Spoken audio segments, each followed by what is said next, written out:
also to my first guest today for the podcast. And I'd like to introduce you to Michele Ruiz of Ruiz Strategies and Tiffany Williams of Twice Media Productions. So our two guests here today are doing double duty. They are both Shell suppliers. Yes. And they're running, but they have agreed to sit down with us for a few minutes. And what we've asked them to do to join us today is to talk a bit about how they found their fit to become Shell suppliers. So I'd like to start off by asking both of you to tell us a little bit about your companies. Tiffany, we'll start with you. Okay, well, first of all, let me say thank you for having me this morning. I appreciate it. Twice Media Productions is a full-service video marketing company based in Houston, Texas. So we do in-house training videos, web promotional videos, and event video coverage for corporations and large-scale nonprofits. And we also offer mobile media training where we teach companies to shoot and edit videos from their mobile devices. Thank you, Michele. Thank you, Deborah. Thank you. Yes, so Ruiz Strategies, we're a strategic communications company, and we help a corporation tell its story to inform, motivate, and influence a target audience. So how do we do that? We do that through any number of ways, through content marketing, through strategic communications planning, through social media, through PR, through presentations, virtual events, live events. At the end of the day, we're storytellers. And we're delighted to be Shell's storytellers. Welcome, and thank you both for agreeing to participate in our podcast today. Sure. So I would like to ask you to give a little bit of history about how you got connected with Shell. And why Shell? Why did you want to be connected with Shell, and what did you think you could bring to Shell? So, Michele? Sure. So I got connected initially to Shell through one of your team members, Donovan, and he and I met at a WeBank conference. For those who may not know, that's the organization that certifies women-owned businesses as women-owned businesses. And so we were there together, and I started talking to him a little bit about what we do, and I really focused on the solutions that we provide. And then later said, and these are, by the way, the different things how we can do it. And so we spent about half an hour talking about it, and I also used that opportunity to learn more about Shell and what Shell's objectives were.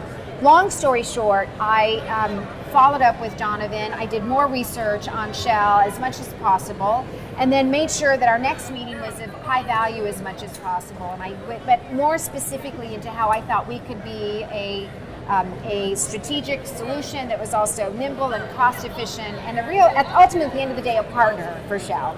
So I got very interested as a result of my interactions with Donovan and your team's efforts to help us be well positioned to become a supplier for Shell.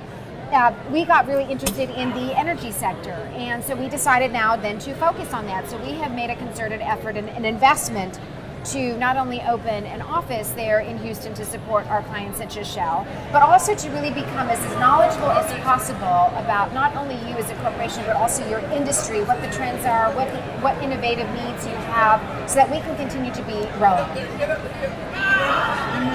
So, Tiffany, tell us a little bit about Twice Media. How did you get connected with Shell? How did that go? Well, funny actually, I was at the National Urban League conference in Cincinnati, Ohio, and I was introduced to Donovan, and I was looking around the Shell booth, and I offered recommendations on how I thought Shell could be more innovative in their approach, and just started discussing some ideas with him about the technology that we had at Twice Media, the mobile media workshops, the video production, all of those things. And I kept running into Donovan because I was actually working for another corporation doing photography at their booth.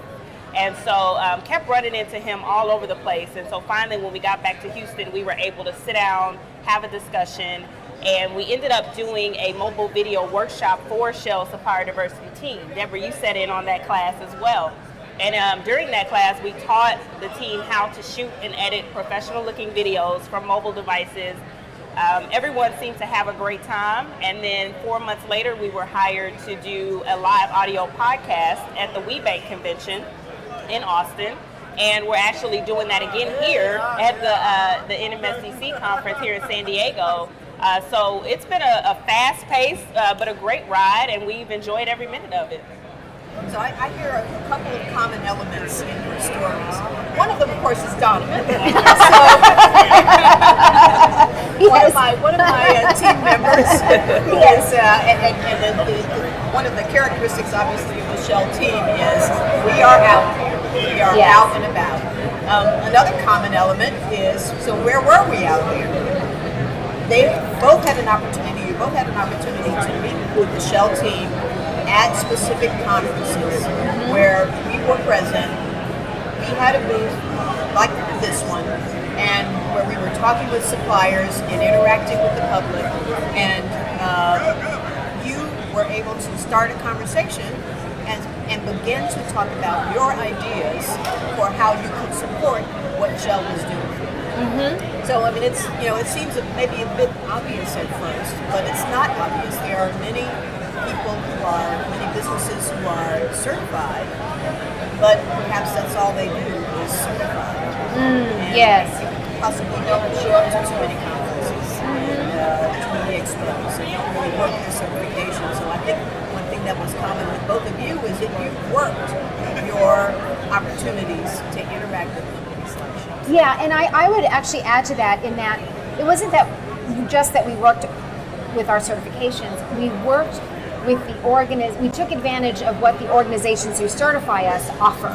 Yes. So both WeBank and NMSDC, not only do you get certified, but they offer, for example, environments like this national NMSDC conference that we're at this moment in time, where it puts us in the environment strategically to interact with corporations, right? And so I think that's really a key factor in terms of success is not only learning about the corporations that you want to do business with, but also taking advantage of all the services and offerings that these organizations offer you. Yeah, and I'll add to that as well. I think what differentiated both of us is that we didn't just go up and say, hey, we're certified, what do you have for us? But we approached it in a way that said, hey, here's what we have to offer, here's what we think can be improved, and from an innovative standpoint, and offer those recommendations. So it wasn't just like, hey, here's what we do, give us a job, but here's how we can help strategically, and here's how we could be a benefit to Shell. And so I think that really set us apart. Yeah, in fact, I just issued a quote on social media. I'm very active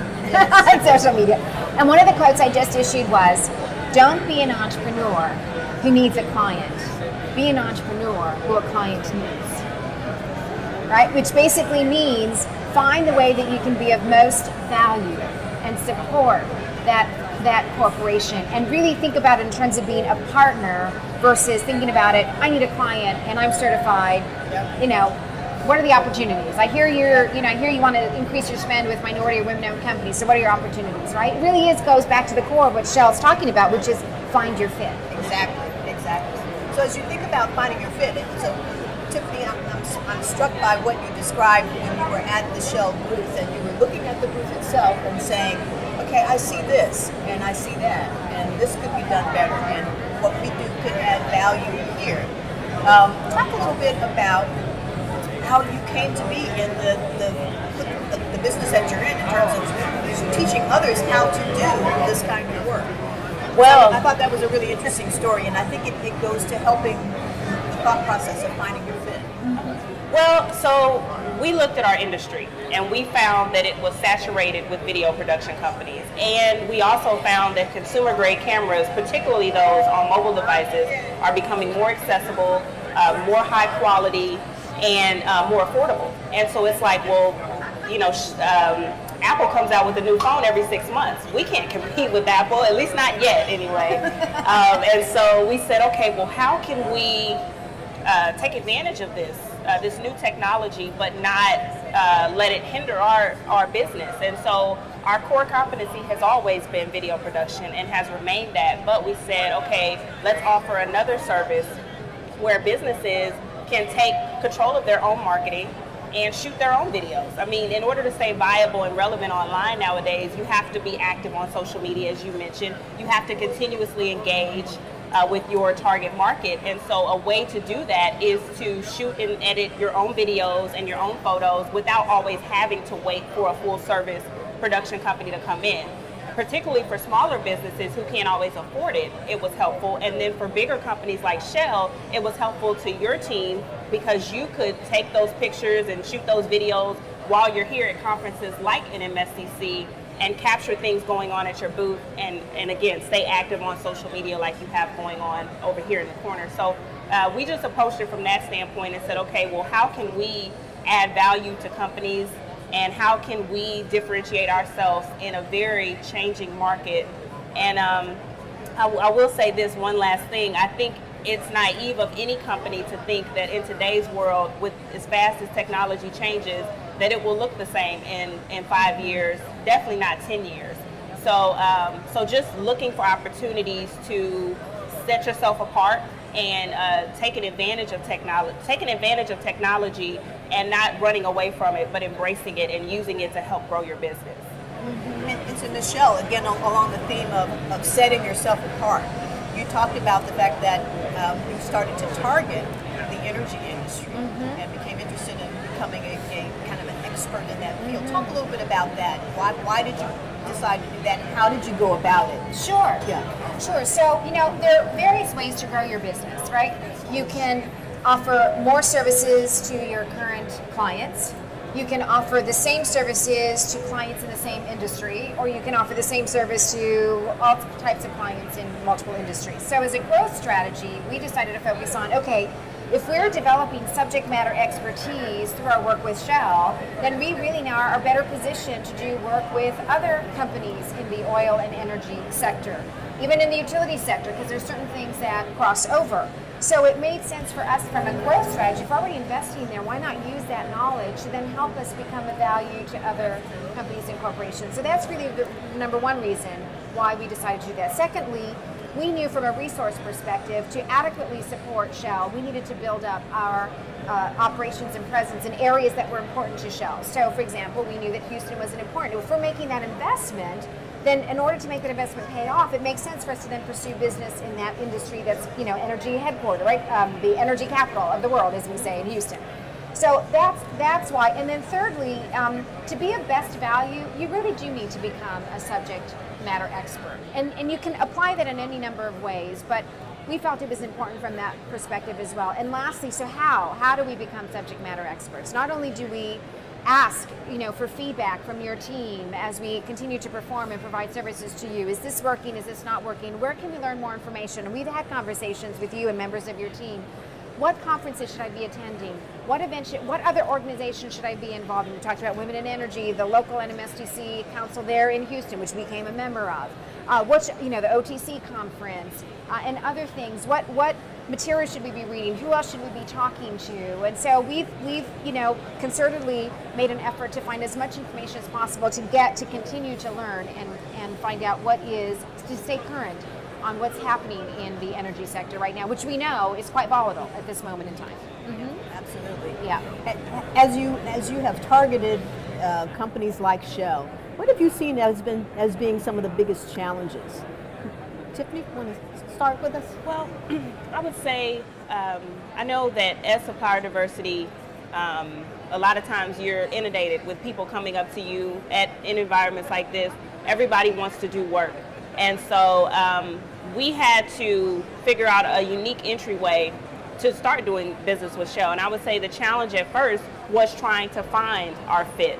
And so I mentioned earlier how we decided to approach Shell with our mobile video training workshops, and that's how we were able to get in the door.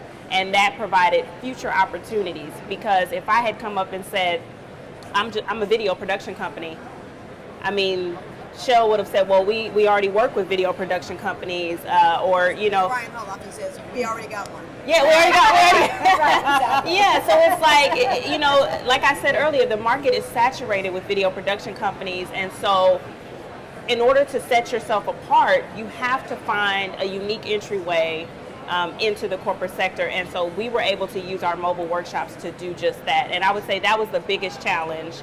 It's just, finding your fit, that is a challenge, and you have to think from an innovative standpoint about how you can really offer value to these larger companies.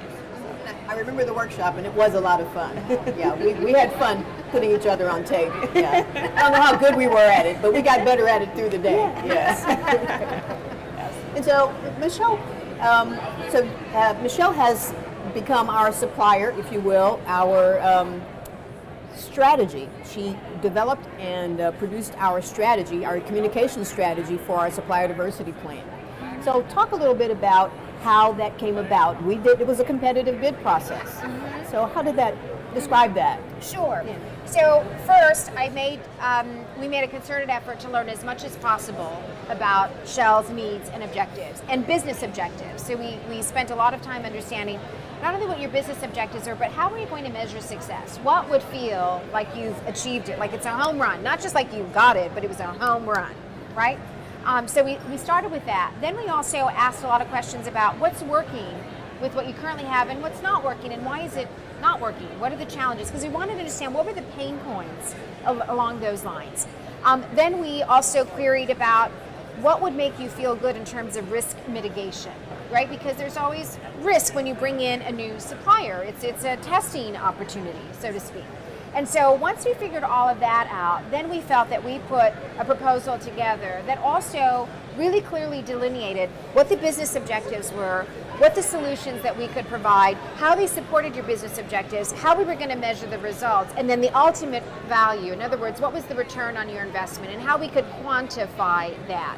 And quantify mean in actual real numbers. How do we, whether it's percentages or numbers or things like that. And then added a section about value add, which is, by the way, we think if you did X, this, you'd be able to achieve Y. And so there's additional information that we were able to provide, allotted to provide, that demonstrated additional value. Whether it's percentages or numbers. And then I think, back to your original question you asked about challenges, and I think that there's information about challenges, not just about Shell. First of all, Shell is, the oil industry can be a very capital-intensive business to get into. And with understanding about safety and risks and all those things. So it's an industry you have to really understand, but you also, as a newer supplier, sometimes you have to really consider if you're going to be a good supplier, you need to build capacity. And how do you build capacity quickest? And it might be doing joint ventures or partnerships, understanding about other people that have subject matter skills or competencies that help you as a whole look like a really good potential partner for Shell. And so I think, sometimes as suppliers, especially if we're new in the process of business development and trying to start your business, we think, well, I've had my business for a year, but we should do business together. And from your perspective, okay, you're new. Do you realize we're the number 1 or 2 corporation in the world? So in that case, sometimes it's really understanding, wow, we may think we can service them, but from your perspective, you have other things that you're looking at. So how do we eliminate some of those? How do we mitigate some of those risks for you? And it's thinking about partnering or somehow coming in together to be of service. Well, thank you. Thank you all very much. I think you've given some good insight to suppliers who are looking at Shell, looking at other companies in the energy industry, and how you get a chance to find your fit. I want to turn for a few minutes now to get your wisdom for our podcast listeners about approaching a conference like this. So, Tiffany, if I start with you, I know it's a little bit of a challenge because you're working. So I know you're trying to produce the video while you're in the video and being interviewed. Yes. But as you business development, and do business development at the same time. Yes. So how are you managing all of that? How are you? And as you came into this, besides the objective, of course, of doing an excellent job for Shell, what are your objectives for this conference? Well, I think the biggest thing that suppliers need to do before going to any conference like this is come up with a strategy.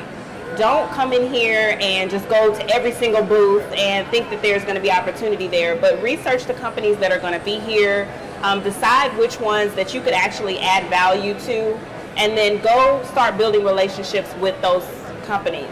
And because if you do start to go to more conferences like this, you will see the same representatives at the various shows. And so it's about relationship building.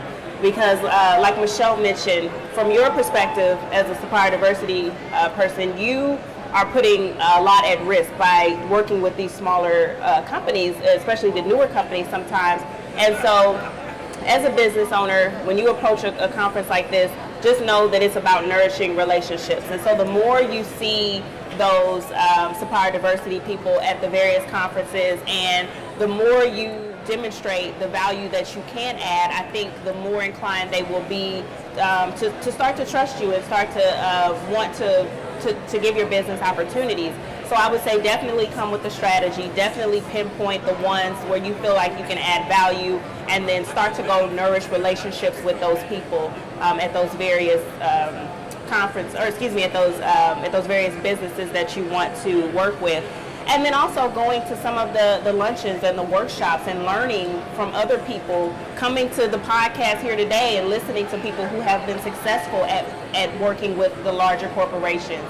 But just definitely come with a strategy and know what your objective is when you get here, so that you can get the most out of this conference or in conferences like this. I remember my first time that I came to an NMSDC conference, this one, 4 or 5 years ago. I walked into this expo hall and I was overwhelmed, one. And then the second thing was, wow, look at all of these corporations we can do business with.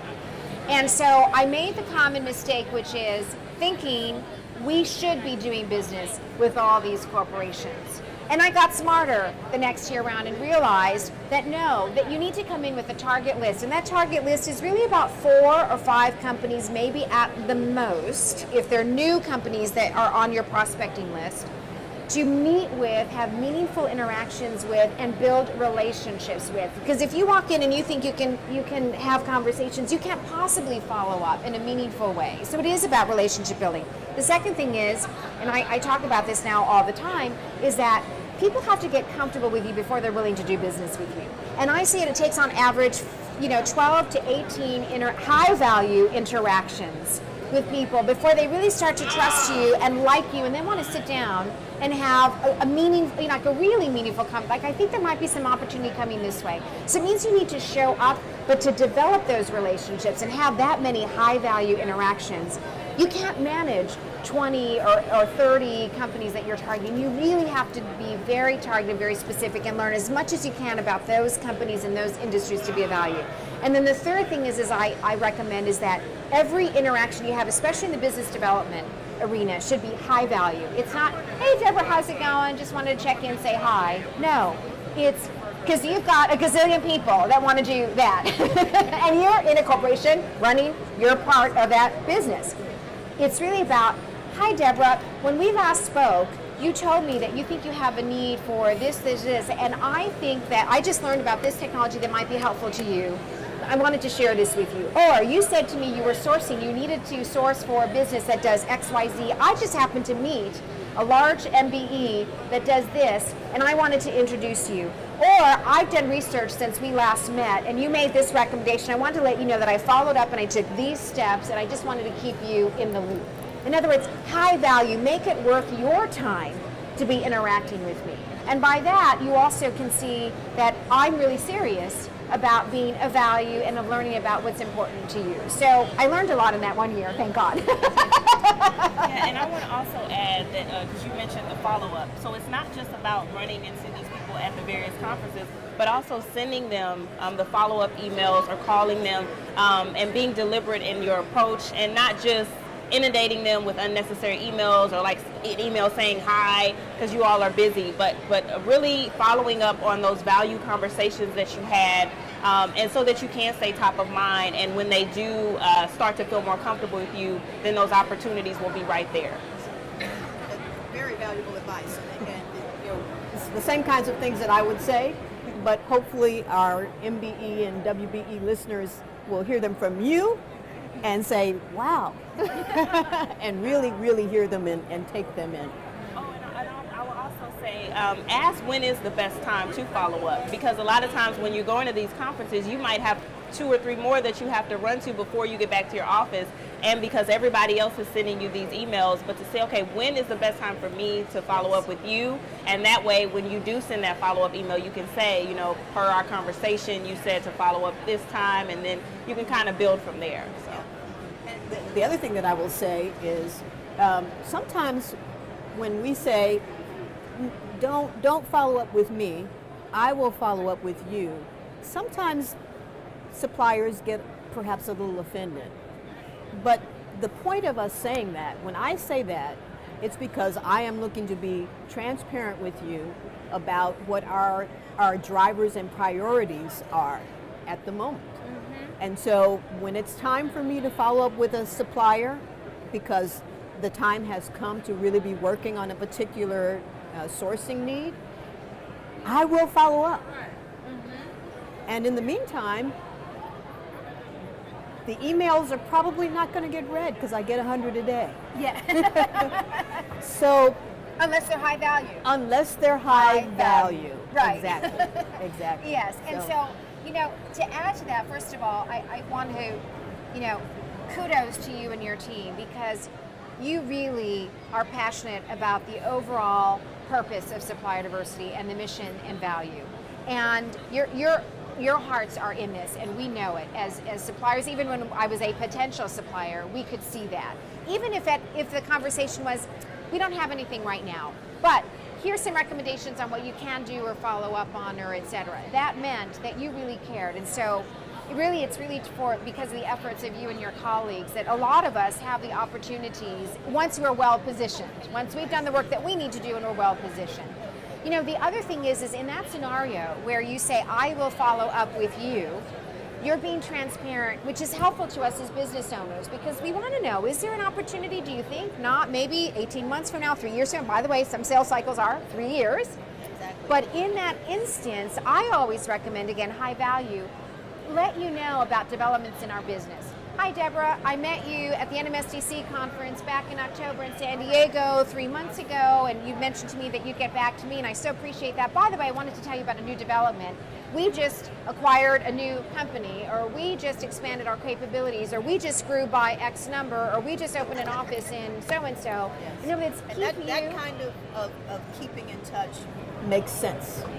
That kind of keeping in touch does have value. It does have value for us. Yeah. And we appreciate that. Well, and thank you both. So thank you for taking your time to sit with us and to share your thoughts, your wisdom, your experience in the podcast.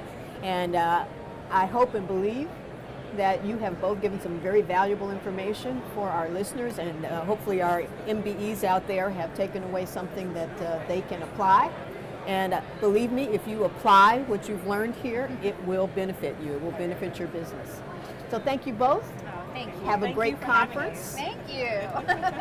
And, we are so far. And I'll be seeing you around. Oh, yes. And I've got to get back to work. Yes. So thank you.